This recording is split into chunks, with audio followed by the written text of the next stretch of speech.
एक वक्त का किस्सा है। लाल गुलाटी नामी गांव में बिट्टू नाम का लड़का अपनी बीवी छम्मो और माँ बाप के साथ रहता था। बिट्टू की गांव में जमीन थी जिस पर उसने गंदुम लगाई हुई थी। बिट्टू को सुबह सवेरे जब गांव में बहुत सुकून होता तब उसे खेतों में काम करना पसंद था। एक दिन बिट्टू अपनी बीवी छम्मो के साथ बैठा होता है। बिट्टू जी, आप एक बात तो बताएं, आप इतनी सुबह सवेरे खेतों में क्यों जाते हैं? बेगम, सुबह सवेरे गांव में इतनी खामोशी और बहुत प्यारा मंजर होता है कि दिल खुश हो जाता है। अरे वाह बिट्टू, अब तो कल सुबह सवेरे मैं भी आपके साथ जाऊंगी। फिर अगला दिन होता है और वो दोनों कच्चे के रास्ते से होते हुए खेतों की तरफ बढ़ रहे होते हैं तो उनका गुजर एक नहर से होता है। उन्हें वहाँ एक बहुत खूबसूरत सुनहरी मोर नजर आता है। वो दोनों इतने खूबसूरत मोर को देखकर हैरान रह जाते हैं। बेगम, मैंने आज से पहले इतना खूबसूरत मोर नहीं देखा। ये बहुत ही कमाल नस्ल का लग रहा है। हाँ बिट्टू, ये सुनहरी मोर बहुत खूबसूरत और निहायत कीमती लग रहा है। क्यों ना बिट्टू हम इसे पकड़कर बेच दें? बेगम, हम ऐसा नहीं कर सकते।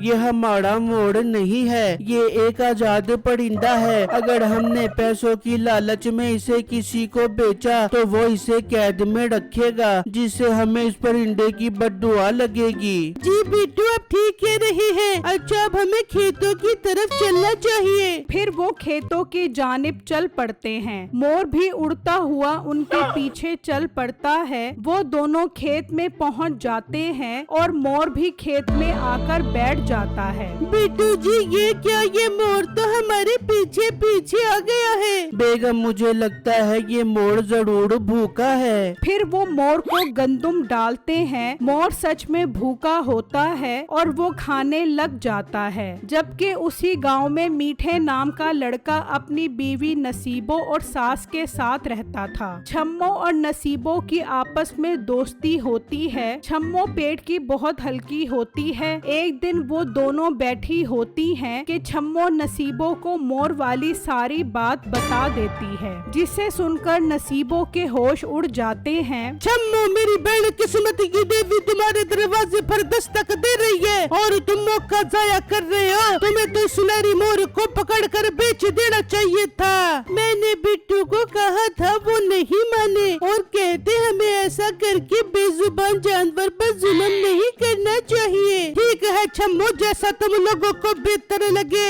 अच्छा, मैं चलती हूँ, बहुत देर हो रही है। नसीबो वहाँ से निकलती है और जल्दी से घर आकर सुनहरी मोर वाली सारी बात मीठे को बता देती है। अरे वाह बेगम, ये तो तूने बड़े काम की बात बताई है। वो मोर हमारे हाथ लग जाए तो हम माला माल हो जाएंगे। पर मीठे, वो मोर बिट्टू के खेत में होता है। अगर हमने उसे चोरी किया तो सीधा इल्जाम हमारे ऊपर आ जाएगा, क्योंकि ये बात छम्मो ने सिर्फ मुझे बताई है और वादा लिया है मैं किसी को ना बताऊं। बेगम, तू फिक्र मत कर, उसे बेचकर हम माला माल हो जाएंगे। अगर उन्हें पता भी चल गया तो हम इतने अमीर हो जाएंगे कि वो हमारा कुछ भी नहीं बिगाड़ सकेंगे। वाह मीठे, तेरा दिमाग तो बहुत चलता है। मीठे, मुझे तेरी बेगम होने पर बहुत फख्र है। अच्छा बेगम, मैं अपने दोस्त कम्मू के पास जा रहा हूँ। कम्मू और मैं मिलकर उस मोर को पकड़ने का मार का सर अंजाम देंगे। फिर मीठा घर से निकलता है और कम्मू को सारी बात बताता है। कम्मू भी हैरत से सुनहरी मोर के बारे में सुन रहा होता है। मीठे, तूने सुनहरी मोर वाली बात बता के मुझे बहुत बेचैन कर दिया है। मीठे, मेरी एक बात सुन, उसे पकड़कर हम बेचकर पैसे आधे आधे करेंगे।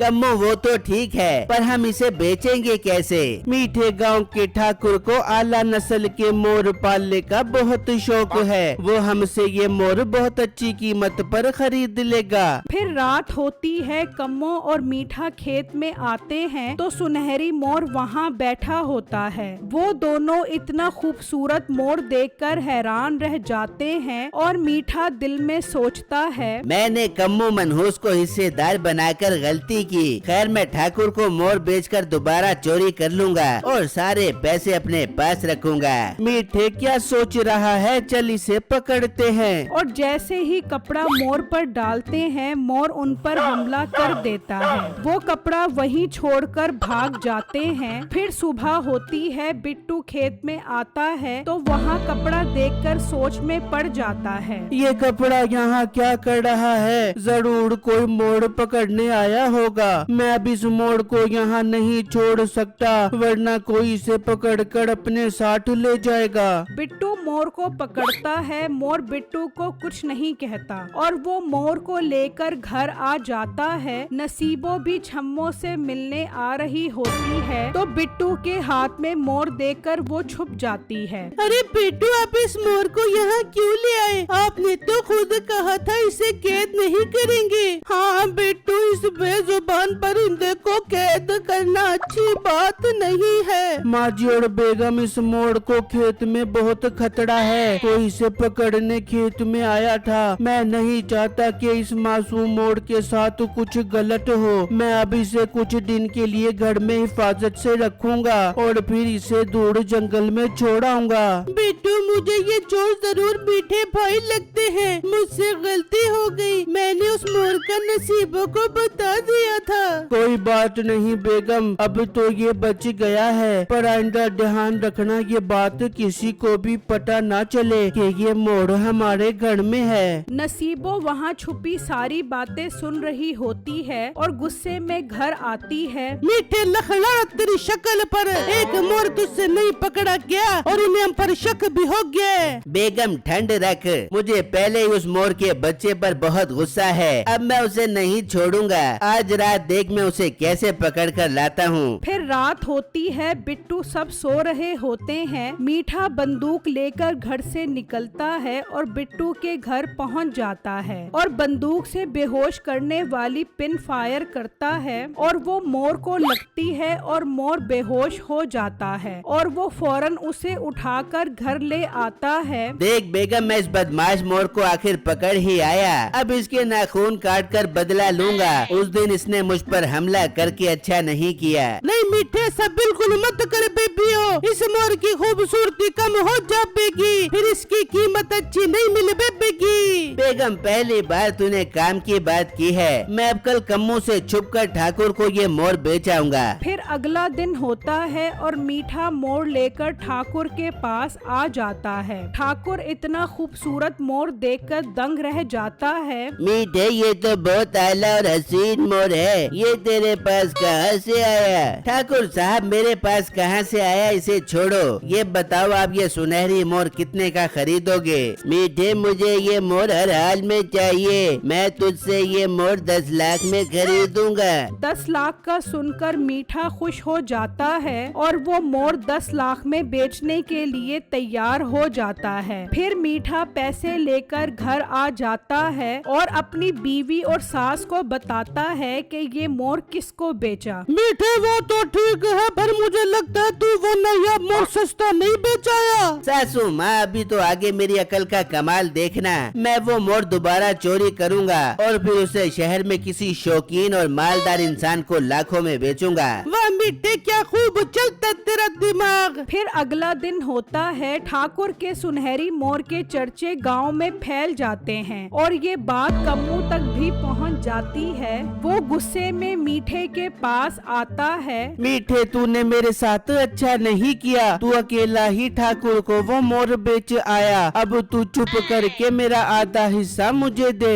तेरा दिमाग तो खराब नहीं हो गया? वो मोर मैंने पकड़ा है तो उस पर सिर्फ मेरा हक था। ये सुनकर कम्मू को मीठे पर बहुत गुस्सा आता है और वो वहाँ से चला जाता है और एक जगह पर आकर बैठ जाता है। ये मीठे ने अच्छा नहीं किया। मुझे कोई मौका मिल गया तो मैं जरूर मीठे से बदला लूंगा। फिर रात होती है और मीठा नसीबों को कहता है, अच्छा बेगम, मैं अब ठाकुर के घर मोर चोरी करने करने जा रहा हूँ। मेरे लिए दुआ करें, सब काम खैरियत से हो जाए। फिर मीठा घर से निकलता है। दूसरी तरफ कम्मू अपने दोस्तों के साथ एक जगह बैठा होता है। मीठे का गुजर वहीं से होता है। कम्मू मीठे को देख लेता है। ये मीठा रात में कहाँ जा रहा है? इसके पीछे चलकर देखता हूँ। फिर कम्मू भी मीठे के पीछे चल पड़ता है। मीठा चलता चलता ठाकुर के घर पहुंच जाता है। ठाकुर के मुलाजिम सो रहे होते हैं। फिर मीठा बंदूक से बेहोश करने वाली पिन फायर करता है जो मोर को लगती है और वो बेहोश हो जाता है। फिर उस मोर को वो वहाँ से ले जाता है। कम्मू ये सब देख रहा होता है। अब मिला मुझे मीठे से बदला लेने का मौका। अभी ठाकुर साहब को बताता हूँ। ठाकुर को आवाजें देता है। कम्मू की आवाज से मुलाजमों की आंख खुल जाती है और ठाकुर भी बाहर आ जाता है। लड़के कौन हो तुम और क्यों आवाजें लगा रहे हो? फिर कम्मू ठाकुर को सारी बात बताता है। ठाकुर जब देखता है तो वाकई पिंजरे में मोर नहीं होता। ठाकुर को बहुत गुस्सा आता है और वो मुलाजमों और कम्मू के साथ मीठे की घर की तरफ निकल पड़ता है। वहाँ मीठा भी घर पहुँच जाता है। नसीबो और सास मोर को देखकर खुश हो जाती हैं। फिर ये उनकी खुशी अचानक सदमे में बदल जाती है जब ठाकुर को मुलाजमों के साथ आता देखती हैं।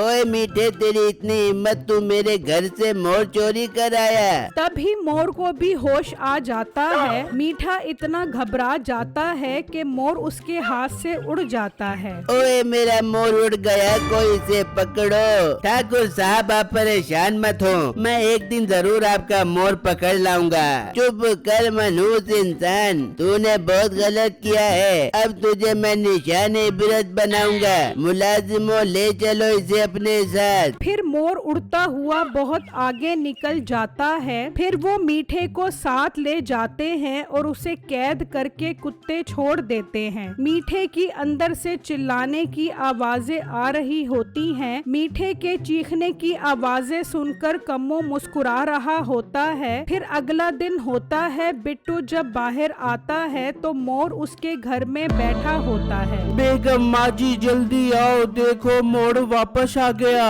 फिर छम्मो और माँ आ जाती हैं और वो सब मोर को देखकर बहुत खुश होते हैं। बेटा तू इस मोर को जंगल में छोड़ा ताकि ये आजादी से वहाँ रह सके। जी माँ जी, आप बिल्कुल ठीक कह रही हो। फिर बिट्टू वो मोर लेकर जंगल आ जाता है और मोर को छोड़ देता है। मोर उड़ता हुआ जंगल में आगे की तरफ निकल जाता है। बिट्टू ये सब देखकर बहुत खुश हो रहा होता है।